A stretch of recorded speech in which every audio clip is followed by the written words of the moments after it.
Bom dia, boa tarde ou boa noite, sejam bem-vindos a mais um vídeo do canal.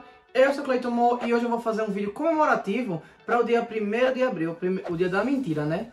O que é comum acontecer no dia da mentira? Pregar peças, né? Então eu vou falar sobre os tricksters e vou falar um pouco sobre eles. É isso, vamos lá. Bem, primeiro, o que são tricksters, né? Eu tô usando esse termo porque é mais fácil encontrar assim quando você pesquisa. Mas é basicamente um pregador de peça, um trapaceiro ou alguém que faz alguma travessura. Às vezes para sair na vantagem, às vezes só para se divertir vendo o outro, vamos dizer assim, cair, quebrar a cara, qualquer coisa desse tipo, né? Pregar uma peça em si. Vários povos, em várias mitologias, são citados inúmeros tricksters. A gente tem vários e vários. Inclusive aqui no Brasil, né? A gente pode falar que, por exemplo, o Saci é um trickster. Yaci Yaterê também é um trickster, que tem até vídeo aqui no canal. Macunaíma, mesmo ele sendo um feiticeiro, um indígena feiticeiro, né? Uma pessoa, ele ainda é um trickster. Não é só a entidade que é trickster, né? Então ele também é um trickster. A gente pode falar sobre outros também, né? Como por exemplo o Tanuki, no Japão, ele também é considerado um trickster. Por quê? Porque ele simplesmente é um Tenchu que vai fazer coisas para irritar o ser humano, né? Às vezes é só para assustar e ele se divertir com a cara de assustado dos outros. Às vezes é para ver o povo preocupado, ele achar graça nisso, como arruinar uma plantação, afugentar os animais da criação, ou qualquer coisa desse tipo. Ou, enfim, cismar realmente, ele está disputando inteligência, né? Inclusive, algumas histórias falam que o Tanuki, ele gosta de se sentir superior aos outros, né? Então, para ele, pregar uma peça é se sentir superior aos outros. Só que aí a gente começa a entrar em um caminho que leva para outros tipos de raciocínio. Em cada um desses casos, normalmente, existe mais de uma forma de interpretação. No caso do Tanuki, é uma disputa de inteligência. Então, na cabeça dele, se ele consegue pregar uma peça, ele está vencendo, porque ele é superior àquele humano, àquele conjunto de humanos ao qual ele pregou uma peça. Ele também se metamorfoseia, né, para poder pegar isso. Existem alguns tricksters também na Europa, né, quando se fala de duende e outras coisas. Aqui no Brasil, por exemplo, o Saci, o Akumado e Florzinha, eles costumam pregar peças. O Saci é muito mais um trickster do que Akumado e Florzinha, mas eles usam isso também para proteger a natureza. Então, quando eles sentem um território invadido, eles vão fazer isso. O Saci não, naturalmente ele já vai pregar a peça, mas se ele precisar proteger alguma coisa, ele vai pregar a peça para tentar afugentar o povo. A Comadre Florzinha, ela também vai fazer isso, mas com uma forma de aviso. Porque aí, se você não se corrigir, vamos dizer assim, ela vai chegar e vai lhe dar uma punição. E aí, existem vários outros. Para os povos originários do norte da América do Norte, os tricksters, muitas vezes, são animais. Então, a gente tem corvo como exemplo, a gente tem coiote, às vezes coelho. Raposas também são citadas, e aí as raposas elas não são citadas como tricksters só na América do Norte não, mas também na Europa elas também são citadas. Inclusive tem um conto muito bom da mitologia nórdica aqui sobre uma raposa, que eu poderia contar depois no canal. Eu vou contar depois no canal, só que o conto é um pouco grande. E justamente por trazer esse viés aqui do animal, eu vou mostrar uma das funções do trickster nesse caso, que é para o povo Caddo. Existe uma lenda do povo Caddo que fala sobre a origem da morte, que se dá da seguinte forma. Fala-se que logo no começo da existência, do tudo lá, as pessoas não morriam. Elas saíam se proliferando, né? Tendo filhos e tendo filhos e tendo filhos. A ponto que chegou um momento que disseram assim: eita, não vai dar não, viu? E aí? Como é que fica? E aí? Tem gente demais já. Tem gente demais. Ah, eu esqueci de falar. Esse povo, ele habitava ali no Arkansas, o Texas, uma região ali próxima, né? Então ali é aquela parte meio desértica. E aí nesse momento que a população estava superlotada, eles começaram a se perguntar: será que vai ter alimento para todo mundo? A gente tem que começar a dar uma sugestão de como faz isso. Fala-se que nessa época os seres humanos falavam com alguns animais, e dentre eles o coiote. O coiote estava presente na reunião que fizeram para tentar resolver o problema e foi participar ativamente da assembleia para resolver esse problema. E aí alguém levantou a mão e disse, olha, por que a gente não faz o seguinte? A gente faz essas pessoas, algumas pessoas, deixem de existir na Terra, vão dar uma volta em outros lugares. É uma referência aí a passar o plano espiritual, vamos dizer assim.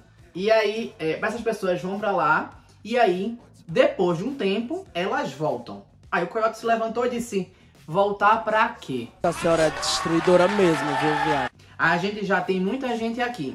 Aí tu vai mandar o povo dar uma volta só pra gente se organizar, depois o povo volta e fica como uma situação? Não vai resolver nada. Não vai resolver nada. No final a gente só tá postergando o problema. A gente precisa que as pessoas vão, mas que não voltem. Pelo menos não fisicamente, né? E aí ele pega e fala sobre isso, que eles não podem voltar fisicamente, né? Até porque, deu um final conto. Mas tá. E as pessoas acham isso horrível, porque tipo, eu vou sentir falta, eu vou chorar, eu vou ficar triste, fulaninho vai fazer falta, essas coisas todas. Então eles fizeram a reunião e obviamente só pouquíssimas pessoas votaram a favor do que o Coyote tinha falado e no final quem ganhou foi esse negócio de voltar. E aí o Coyote ficou só aqui, ó, eu vou dar um aqui, ó, pra vocês aprenderem. Inclusive nesse conto é tratado o Coyote quase como uma divindade aqui, né? E aí o que acontece? Algumas pessoas, né, são arrebatadas, né? Elas saem e aí depois os xamãs eles se reúnem para poder fazer o chamado para essas pessoas voltarem. Eles constroem uma casinha de grama e fazem lá as orações, os cânticos, os rituais para trazer a pessoa de volta e fica esperando. Só que nada acontece.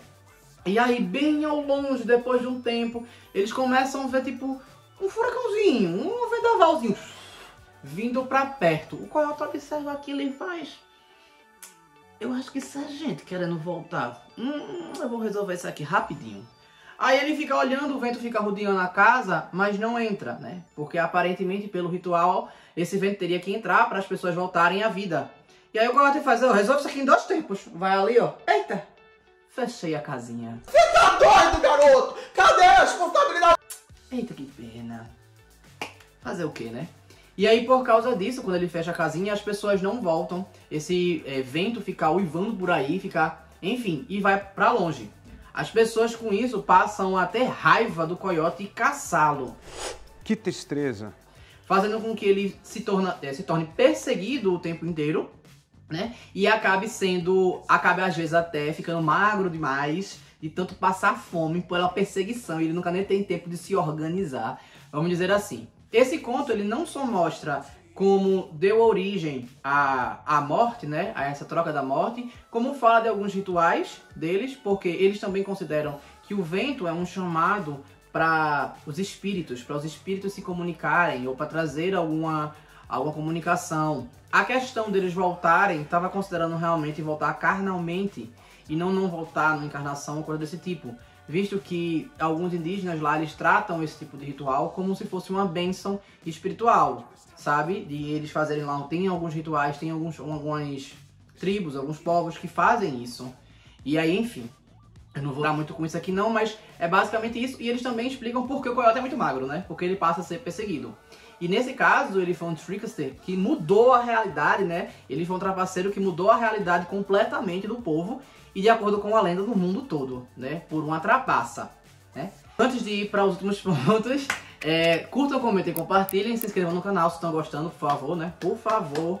Depois que eu terminar aqui, ó, vão assistir outros vídeos que eu citei aqui, ó, Macunaíma e a Terei, que eu já falei, ó, em outros momentos. Então, ó, mas vamos agora para os últimos momentos. E quem é, dentre eles, que a gente pode citar como soberano da trapaça? Isso aqui eu sei, vocês sabem, a maior parte do povo sabe. Não poderia ser de outro que não Loki, né? O deus da mentira e da trapaça, da mitologia nórdica. Ele está presente em boa parte das histórias. Quase que desde o começo primordial dos nórdicos até, literalmente, o último suspiro nórdico. Porque ele é um dos arautos do Apocalipse, no caso do Ragnarok, né? Ele é um dos arautos do Ragnarok. Então ele tá no todo da história. E durante a história, muitas coisas só acontecem por causa das trapaças dele. Você é o bichão mesmo, hein, doido? Algumas vezes ele se beneficia, outras vezes ele acaba se perdendo no personagem. Às vezes ele é bem punido e por aí vai, entre outras coisas que acontecem. Por exemplo, Mjolnir, que é de Thor, é um presente de Loki por causa de uma trapaça que ele fez e que ele foi pego. E meio que para se retratar, ele conseguiu convencer uns anões a fazerem isso pra Thor. E para outros também, Gungnir foi assim, Draupnir, ambos de Odin também foram presentes. O cabelo de Sif, esposa de Thor, também é dessa mesma história. O navio de Frey, que vira um lenço, também é dessa história. O porco lá de Frey, que brilha no escuro, também é dessa história. Então várias coisas aconteceram por causa disso. Mas, como eu falei, os Tricksters, e principalmente nesse caso o Loki, vai além de um simples pregador de peça. Assim como várias coisas que eu citei aqui agora são importantes para o desenrolar da história da mitologia nórdica, né? Inclusive ele como um arauto do Ragnarok, no final ele acaba sendo também por causa de uma peça que ele pregou, que ele passou dos limites, né? Vamos dizer assim. Ele também era visto como uma dualidade. Para os nórdicos, por exemplo, Loki, ele ia pregar peça, então ele era quem recebia, era assim, fulaninho tá com azar. Foi Loki que pregou uma peça. Então ele era que era o responsável pela má sorte do povo. Então foi uma forma de justificar. Da mesma forma que fulano passou por uma dificuldade muito grande, mas venceu. Conseguiu contrabalancear e sobrepor aquela dificuldade. Significa que fulano naquele momento foi mais esperto que Loki. Enaltecendo ainda mais as vitórias e reconhecendo as dificuldades. Então Loki ele vai mais do que um trapaceiro. Ele ao mesmo tempo que era admirado pelo povo, ele também era confrontado pelo povo, como aquele ao qual dá quase que para reagir de igual para igual, mas como um adversário nobre, assim, valoroso. Nobre eu acho forte, mas valoroso para se enfrentar. E é isso, eu espero que tenham gostado, então curtam, comentem, compartilhem, se inscrevam no canal, e se não sabem o que comentar, eu ia um completamente aleatório aqui, o Watanuki Kimihiro. Quem tu acha que tem que funcionar? Não, que ninguém vai saber escrever isso. Pelo amor de Deus. Ah, então sugira aí. Eu não sou obrigada a nada, a nada. Coloca... Mjolnir. Não, Cleiton. Gungnir é mais Negócio fácil. difícil, Cleiton. Pelo amor de Deus, tá ficando doido. Pensando.